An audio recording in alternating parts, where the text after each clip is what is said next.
Bonjour et bienvenue dans la chaîne de Mathématiques Sciences. Aujourd'hui, je vais vous expliquer une nouvelle vidéo, qui est une vidéo tout simplement pour les premières en spécialité mathématiques. Et dans cette vidéo pour les premières spé maths, donc là on est encore à cheval entre la seconde et la première. Donc là, on va vraiment rentrer dans les choses un peu intéressantes, puisqu'on va apprendre à résoudre un système de deux équations à deux inconnus. Chose normalement vue en classe de seconde. Donc il y aura deux vidéos là-dessus, parce qu'il y a deux méthodes différentes, et je ne vais pas les prendre dans la même vidéo, sinon ça risque de faire un peu long. Mais donc voilà. Là, on va voir vraiment la méthode, comment ça marche, et donc à quoi ça sert surtout, ok? À quoi ça sert de résoudre un tel système. Et donc c'est la première des choses que je vais vous expliquer. Donc un système de deux équations à deux inconnus, comme je l'ai dit en seconde, ça ressemble à ça. C'est-à-dire la plupart du temps, je viens de dire la plupart du temps, on a deux équations cartésiennes de droite, voilà. Donc de la forme un nombre fois x plus un nombre fois y plus un nombre égale 0. Bon. Voilà, ça vous connaissez déjà. Donc on a deux comme ça. On a deux équations cartésiennes de droite et regroupées par une accolade. Donc ça, tout ça là, c'est ce qu'on appelle le système. Ok, ça s'appelle un système de deux équations. Puisque vous voyez bien, on a deux équations cartésiennes de droite, juste ici. Voilà. Et à deux inconnus, parce qu'il y a deux inconnus, x et y. Mais le principe même d'une telle résolution, concrètement, à quoi ça nous sert?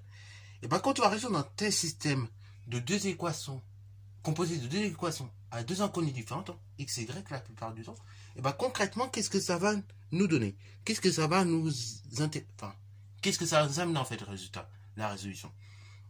Parce qu'en principe, c'est comme une équation basique, c'est-à-dire qu'en principe, on va isoler x, puis isoler y, ou réciproquement, isoler x d'abord, puis y après, ainsi de suite. Bon, en tout cas, c'est pour isoler les inconnus, ok? Et trouver la valeur de l'inconnu ennemi.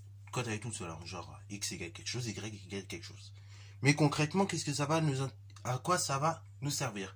Et ça va nous servir justement à déterminer la position relative entre deux droites dont les équations cartésiennes sont celles du système en fait, ok? Je m'explique. Par exemple, si je résous ce système-là, que je trouve que le système amène une seule solution, ça veut dire quoi? C'est-à-dire que les droites, deux équations cartésiennes sont 2x moins 6y plus 4 égale 0 et x plus 2y moins 6 égale 0. Si je trouve une solution, donc pour x une solution pour y, donc si le système amène une seule solution, et dans ce cas-là, ça veut dire quoi? Ça veut dire que ces deux droites-là, d'équations que je viens d'expliquer tout à l'heure, donc d'équations qui sont celles du système, vont tout simplement amener une seule solution. Et ça veut dire quoi en termes de position relative? Ça veut dire que nos deux droites, elles sont séquentes au point de coordonnées x, y, les nombres x qu'on a trouvés et y qu'on a trouvés. Maintenant, si je trouve que le système juste là, qui est ici devant vous, a tout simplement une infinité de solutions, x égale une infinité de solutions, y égale une infinité de solutions, et qu'est-ce qui va se passer? Il va se passer qu'en fait nos droites vont encore une fois se couper au point de coordonnées x, y, avec les valeurs de x et de y trouvées, ok? C'est-à-dire qu'il y aura vraiment une infinité de coordonnées possibles pour nos deux droites, ok? Concrètement, s'il y a une infinité de coordonnées possibles où nos deux droites peuvent se couper, ça veut dire qu'en réalité, comme une droite, elle est droite, donc ça va.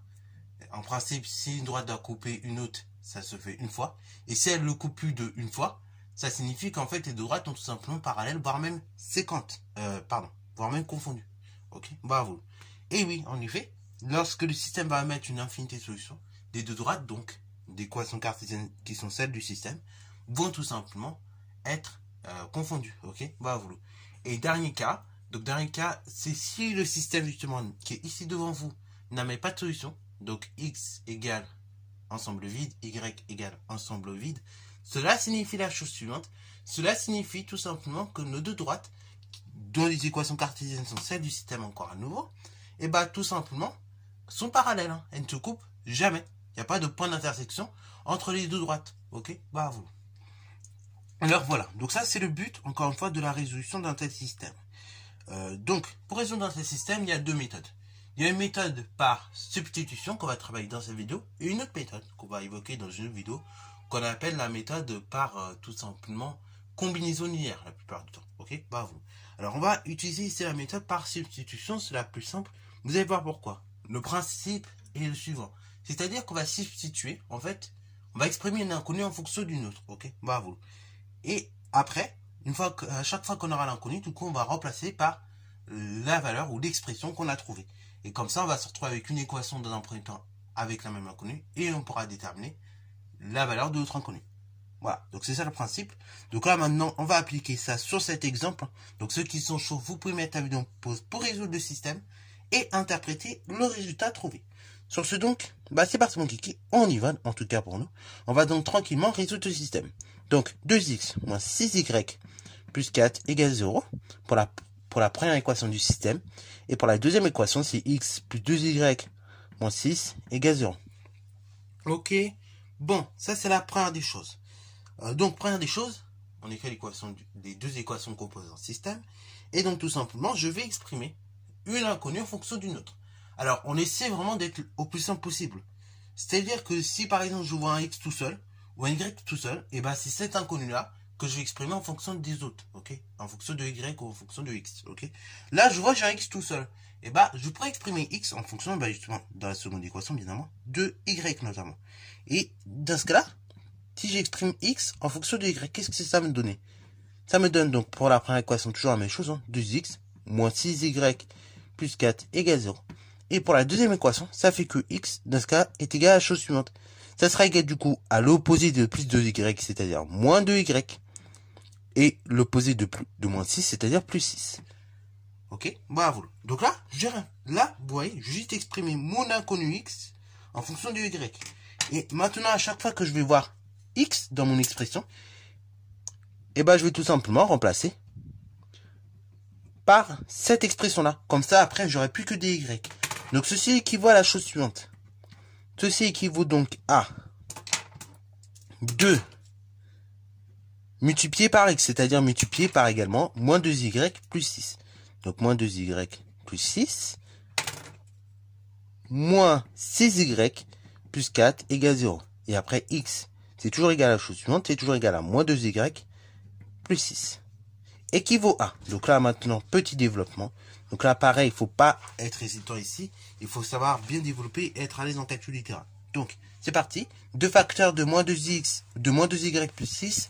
C'est donc 2 multiplié par moins 2y. Moins par plus, ça fait moins. 2 fois 2y, ça fait 4y. Et après, pareil. Du coup, le 2, je le redistribue au plus 6. Donc, plus par plus, ça fait plus. Et après, 2 fois 6, ça fait tout simplement 12. Ok, bravo. Moins 6y plus 4 égale 0. Et x, c'est égal moins 2y plus 6. Équivaut à. Donc ça équivaut à la chose suivante. Donc là, on va réduire un petit peu l'équation du haut parce que vous voyez, il y a des termes en y.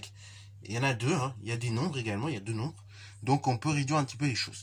Donc là, moins 4y moins 6y, ça fait moins 10y. Plus 12 plus 4, ça fait plus 16. Égale 0. Et après, la deuxième équation, c'est x égale moins 2y plus 6. Pour le moment, j'y touche pas. Maintenant, donc, on est toujours sur le premier cas de figure. Ok, bravo. On va toujours travailler avec la première équation pour le moment. Puisque vous voyez, on n'a qu'une seule inconnue. Donc, on va essayer de trouver la valeur de y. Ok, bravo. Et après avoir trouvé la valeur de y, on remplacera y ici par la valeur trouvée. Et comme ça, on aura la valeur de x. Donc, maintenant, cela équivaut à la chose suivante. Cela équivaut donc, là, j'isole comme je l'ai dit, le y. Ok, donc là, ce qui me dérange, c'est le plus 16. Donc, je vais faire moins 16. Ça fait moins 10y égale moins 16.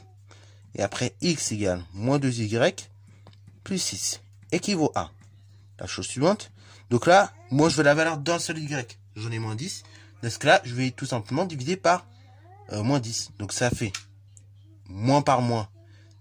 Tout simplement, ça fera plus. Et ça fait 16 divisé par 10 qu'on peut réduire en 8/5. Ok, bravo. Parce que 16 divisé par 10, ça fait 1,5. Enfin, 1,6, pardon. Et 1,6, du coup. Et du coup, 1,6, si on met sur la forme d'une fraction, donc qui est tout simplement une fraction irréductible, ça fait 8/5. Ok, bravo.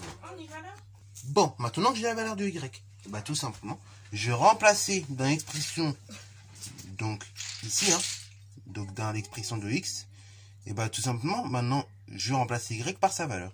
Donc ça fait x dans ce cas qui est égal à la chose suivante. Ça fait moins 2 multiplié par la valeur de y, c'est-à-dire 8/5, plus 6. Allez, c'est parti mon kiki. Petit calcul de fraction, ça va être marrant. Donc ça fait y égale, on a dit 8/5. Et après, donc x égale à la chose suivante. Donc là, calcul de ce type-là, attention. Donc moins 2 multiplié par 8/5 plus 6.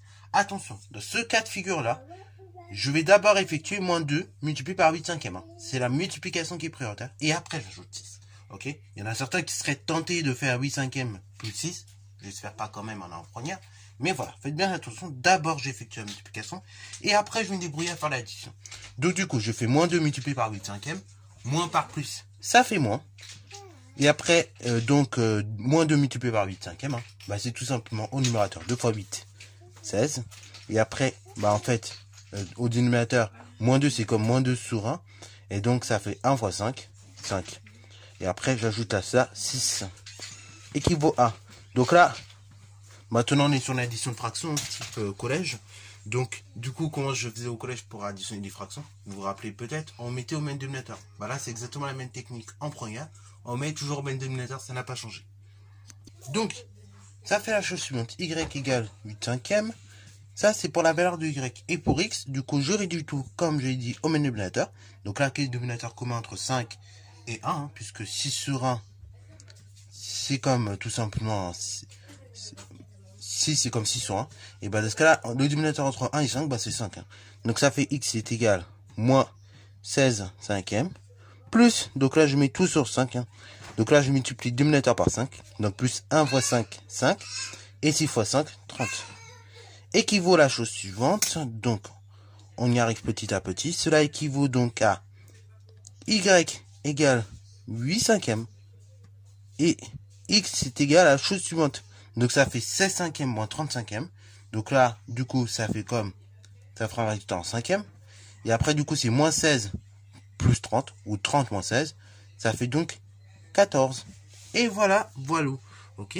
Donc, la le système a mis comme solution, hein, donc, la chose suivante, hein, donc 8 cinquièmes, 14 cinquièmes, ok, donc 14 cinquièmes et 8 cinquièmes, ce sont les deux solutions du système.